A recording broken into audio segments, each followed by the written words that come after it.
University's Association of Black Journalists visited the museum in Washington, D.C. They traveled via public transportation on a day-long trip to experience 7 levels of interactive exhibits that show how news affects our history. I guess my favorite part was the video, the 4D video that we watched, kind of highlighting the evolution of the news.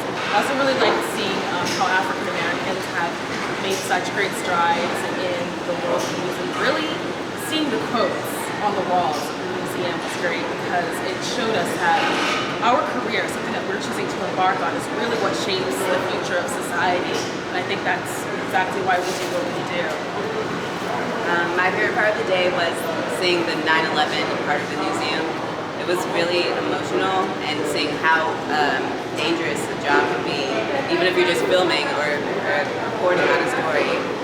You literally saw the cameraman look up and start running for his life, and you see the shadow running away, and it was just really moving. It was phenomenal. It's definitely an experience that most journalists should have because it teaches you where we came from, and if we never know where we came from, we can't move forward. So I think it was really great. It was positive, and the members of the club got to know each other a little bit better. Devetta Belton is a full-time Hofstra student with one job as a student aide. She gets back to campus every night at about 9 p.m. from another job at a local law firm. A typical day requires for me to go directly to my classes. My classes start at 9:30. Immediately after classes, I have to catch the Blue Beetle, and I rush back to my room so I can start my second job, which is researching with Professor Zuck. Like Devetta, nearly a quarter of Hofstra University students are on Pell Grants or receiving other financial assistance. There are also student loans to help fund their education. I fund it through student loans. I want to do the Peace Corps, so that will push it back a little bit longer, and then after that you get a few $1,000s for doing it to start your life up. So I'll probably end up putting that towards paying off the student loans. Other students are funding their education differently. They chose not to be in any student debt. Personally, I went to community college for 2 years, my freshman and sophomore year, so I saved a lot of money with that because it was very, very cheap. And so now my last 2 years is not a problem with me financially. But some still see student debt as their best path. It's worthwhile because I'm in the field that I like.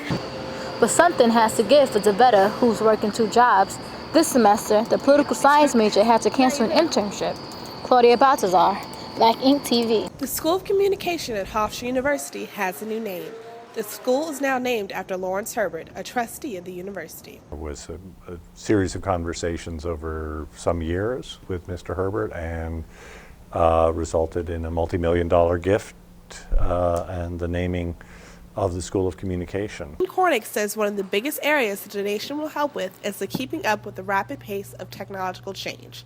Students agree with the dean that the school needs to keep up with technology. I'd like the money to go to DSLR cameras and to upgrade the technology in the school. Improvements to the radio station, funding for better equipment like board.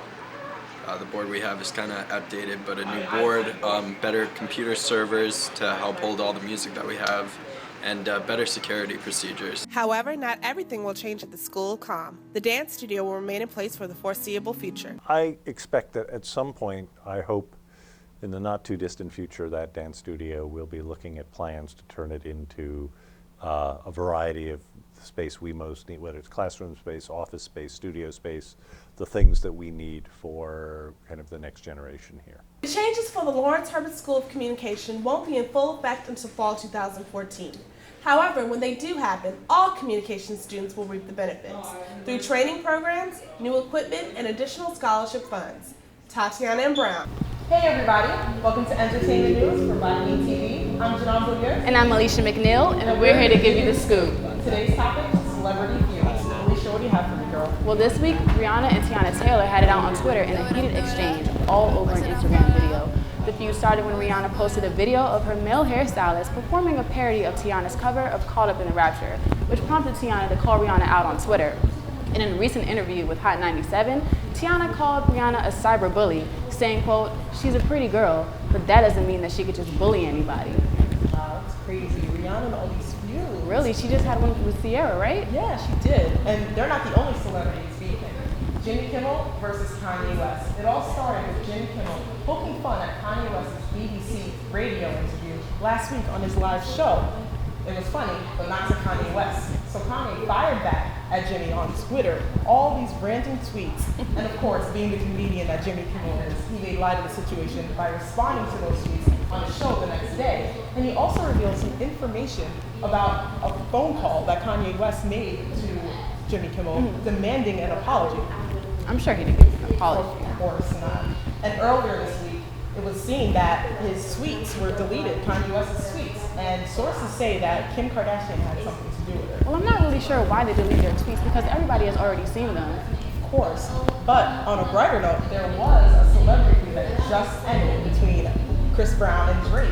They were last seen over the weekend at the iHeartRadio Festival in Las Vegas, just hugging it out, you know, having a few drinks, a few laughs, so that's really good on their part. Well, it seems in the celebrity world, feuds can start and feuds can end. Thank you for watching. That's all for tonight. I'm Elisha McNeil. And I'm Beaulieu. Signing off, Black Ink TV.